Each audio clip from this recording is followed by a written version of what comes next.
আসসালামু আলাইকুম everyone, welcome to my বিসমিল্লাহ কুকিং ওয়ার্ল্ডে। আপনারা সবাই কেমন আছেন? আলহামদুলিল্লাহ আমি ভালো আছি। প্রচণ্ড এই গরমে আপনাদের জন্য খুবই চমৎকার একটি রেসিপি নিয়ে হাজির হলাম, ফ্রুট কাস্টার্ড রেসিপি, যেটি খেলে মন প্রাণ তো ভরে যাবেই, কলিজা ঠান্ডা করার মতো একটি রেসিপি। আর এই রেসিপিটা ঝামেলাবিহীন একটি রেসিপি, খুব সহজেই আপনি এটি ঘরে বসেই বানিয়ে নিতে পারবেন।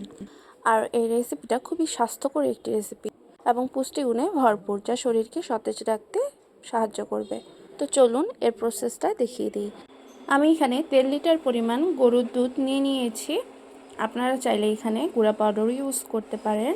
আমি এখানে 5-6 জনের পরিমাণ অনুযায়ী উপকরণগুলো নিয়ে নিয়েছি। আপনারা আপনাদের পরিবারের সদস্য অনুযায়ী পরিমাণগুলো নিয়ে নেবেন। এক্সট্রা একটু দুধ রেখেছি এখানে আমি 3 টেবিল চামচের মতো, আর এখানে 3.5 টেবিল চামচের মতো কাস্টার্ড পাউডার দিয়ে দিব এবং ভালো মতো গুলিয়ে নেব, আর এটা সাইডে রেখে দেব। দুধটা আমি ভালো মতো জাল করে নিয়েছি, যেটা ডিলিট হয়ে গেছে সেটার জন্য আমি অনেক দুঃখিত। জাল করে নেওয়ার পর আমি এখানে কাস্টার্ড পাউডারটা দিয়ে দিয়েছিলাম এবং অনবরত নেড়ে দিয়েছিলাম। এটা যখন ঘন হয়ে আসছে এই পর্যায়ে আমি এটা নামিয়ে নিয়েছি। আমি 7 থেকে 8 মিনিটের মতো এটা রান্না করেছি। এই যে টেক্সচারটা এটার এরকম হবে, ঠিক পাতলাও না এবং অত ঘনও না, এরকম ঘন হলেই হবে। আর এটা ঠান্ডা হলে এটা আরও বেশি ঘন লাগবে। তো এই যে আমি কিছু ফ্রুটস নিয়ে নিয়েছি। এখানে আমি আপেল, আঙ্গুর, আনার, খেজুর ও চেরি ফল নিয়ে নিয়েছি। আপনারা আপনাদের পছন্দ মতো ফলমূল এখানে দিতে পারেন। তো আমি সবগুলো এখানে ফল নিয়ে নিয়েছি, প্রায় 1/3 কাপের মতো।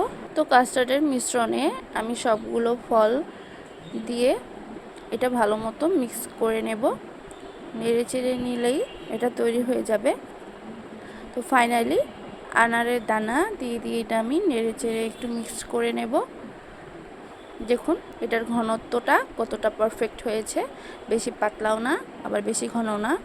এটা ফ্রিজে রাখলে এটা আরও ঘন হয়ে যাবে এবং ঠান্ডা ঠান্ডা খেতে এটা খুবই ভালো লাগবে। আর এই গরমে এমন একটি ডেজার্ট যদি থাকে তাহলে আর কিচ্ছু লাগে না। পরিবারের সকলের তো মন ভরবেই এবং আপনাকেও এটি বারবার বানাতে ইচ্ছে করবে।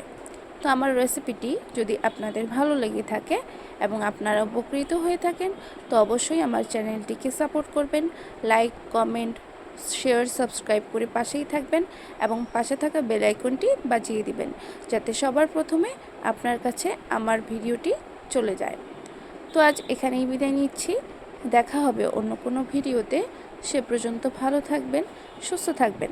এতক্ষণ পাশে থাকার জন্য ধন্যবাদ। আল্লাহ হাফেজ।